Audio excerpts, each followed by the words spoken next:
Sudah menjadi korban penggelapan motor oleh wong yang tidak dikenal, Alfian yang profesi sebagai penjajo gorengan, laju datangi sentra pelayanan kepolisian terpadu Polrestabes Palembang bikin laporan polisi.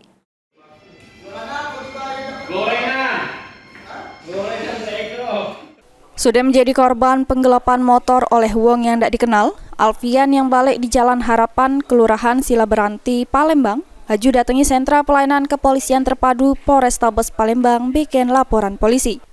Kejadian bermula korban yang lagi berjaju gorengan di daerah Panca Usaha Palembang didatangi oleh terlapor untuk minta rewangi narik duit di mesin ATM. Pas di lokasi ternyata mesin ATM yang digari idak kate. Tidak cuma sampai situ, pelaku juga ngajak korban ke warung yang diakui pelaku sebagai ayunya. Sampai di lokasi, pelaku minjem motor korban dengan alasan ado yang nak diambil oleh pelaku.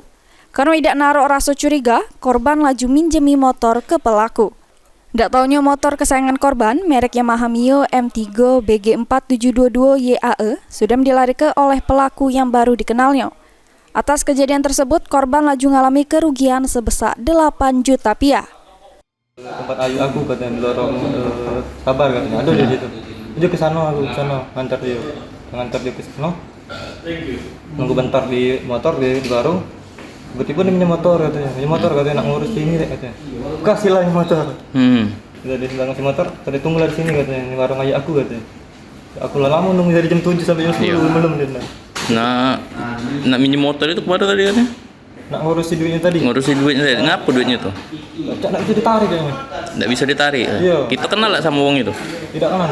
Tidak kenal? Iya, ngapa? Wong di jalan. Kenal di jalan? Kita tidak sadar apa kita udah kenal sama dia tiba-tiba minjemin motor itu? Refleks aja, ada pinjem aja. Spontan be. Boleh dia cepet itu. Ini laporan korban sudah diterima oleh pihak kepolisian dan bakal ditindak lanjut oleh petugas Satreskrim Polrestabes Palembang. Suryadi, PAL TV.